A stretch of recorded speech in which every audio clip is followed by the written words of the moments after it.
Okay, let's talk Team USA, who just had a close win against Germany. Yeah, it's the exhibition game, but regardless, we've already had 3 of these showcase games be competitive, right? This one, Australia, and then South Sudan, where LeBron had to make not a buzzer beater, but very close to a buzzer beater with the drive.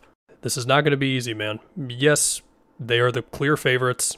Anything besides the gold medal would be a disaster for them. And at the same time, I think it's safe to say there's going to be more games like what we just saw here, right? And you can see it in these games where guys in the NBA, like a Schroeder, or, I mean, Franz is very good, but, like, Mo Wagner having, like, a physical finish over AD, Schroeder blocking Steph and then going the other way, lobbing it up to Tice, Schroeder getting the switch on Embiid and then cutting off of that, which leads to a corner three as Team USA was scrambling. Franz making, like, floaters over Embiid, dropping on a screen or whatever. Like, the talent is good enough on these other teams combined with, national pride and just playing hard as hell, and other teams having, like, more chemistry because they've been together, whereas with USA, obviously USA is more talented, but it's guys who don't have as much time together. Even so, the talent should win out, but you get it. Anyway, as far as how Team USA has looked so far, so I know the most popular thing to talk about is, should AD start over Embiid, because the idea there is AD will be more content with, like, being a screen setter, making the extra pass, having, more, like, little DHO actions at the top of the key and all that while still being great, whereas Embiid's going to want the ball in the post and stuff like that a little bit more. Well, I will say this for Team USA. There have been little moments where Embiid getting the ball on the block has shifted the whole defense. I mean, hell, there was a play late here where it was that Embiid kick out to LeBron at the top of the key where then he drove, where, like, 3 or 4 dudes on Germany were just paying attention to Embiid the whole time. So we'll see. I think it was the game against Australia where they were able to, Joel and Steph were able to have, like, a little 2-man game thing every now and then where Joel was able to flow into that mid-ranger that he loves so much, and it kind of reminded me of the Redick Embiid stuff we would see a couple years ago. That could have been the South Sudan game. Anyway, let's talk about LeBron. Yep, he's been the best player so far. He has, if not saved them, he's basically saved them in a few games now. I mean, in this game, catch and shoot 3, the time where he backs down Schroeder, and he ends up finishing around, like, 2 or 3 dudes in the paint. Like, I do think one relatively common theme that we're going to see is teams just trying to pack the paint against USA, because sometimes you're just going to have to. Didn't matter on that one. He finishes through, like, 3 dudes. He had a number of super physical rebounds. It's something that I would remember, like, Bill Simmons saying, especially when it comes to Olympic stuff, where when the games get difficult, like, you find out who is viewed as the leader, who's got the most confidence, and just who the team gravitates around. And it's clearly LeBron. We want you making the decisions. Listen, you got 4 rings for a reason. He's made the finals a million times. We know LeBron is ready for those moments.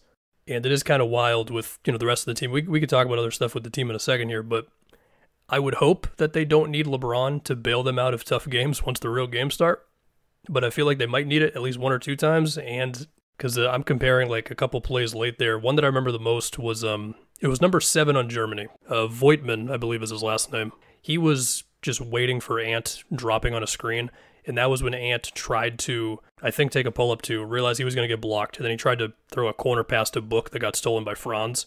And then you compare that to LeBron just being, like, super composed down the stretch of games. It's like, that's how it is. I mean, hell, like, my guy Tatum, love him. He did have a rough stretch in there where, like, he missed a floater. He had, like, a play where he was, like, open underneath the rim off of a cut, but then he tried to make the extra pass to AD and it became a turnover. So basically, having LeBron on your side is pretty cool. Other things with the team, I really hope that we can just get as many Steph off-ball actions as possible. It has happened in these games, but it's not like it's happening every single possession. Like, I mean, hell, in this game, one play where Steph tries to make a step-back 3 over Daniel Tice, and Tice held up really well on the switch, but also, like, Steph can make those shots, obviously. I don't want those to be the shots that Steph has to take all the time in the real games. Now, I should say on that play, like, Steph did try to set a ghost screen for LeBron, I think it was, and Germany, they didn't freak out on it or anything, so then it just became LeBron going at Schroeder, but, like, Steph's going to be trying to make those types of things happen. The AD-Bam lineup is just really fun, just 2 great defensive bigs who can both do kind of anything defensively, protect the rim, be a help defender, switch. We also have not seen a whole lot of Halliburton in the last 2 games. He didn't play at all in this game, and Derek White has been getting some minutes there. I do wonder if Steve Kerr's thinking is, sure, Derek White is not as good of a passer as Halliburton is, but better defender, still a good passer in his own right, so we can get, like, not Halliburton's level of playmaking and hit-ahead passes and that whole thing, but still a decent amount, and then obviously Derek White, defense, everything.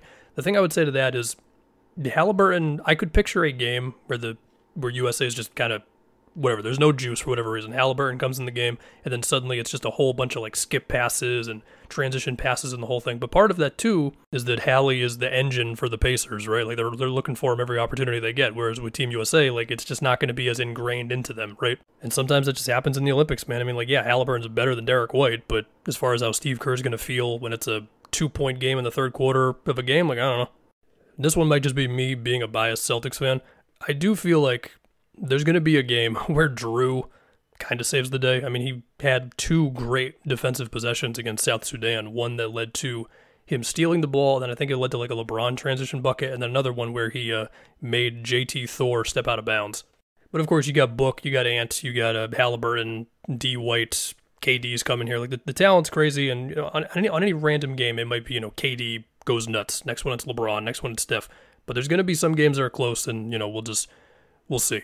So, yeah, man, the first game is 11 a.m. Eastern against Serbia on the 28th. I know they just beat Serbia by a lot, but hey, they still got Jokic, so you can't take him lately.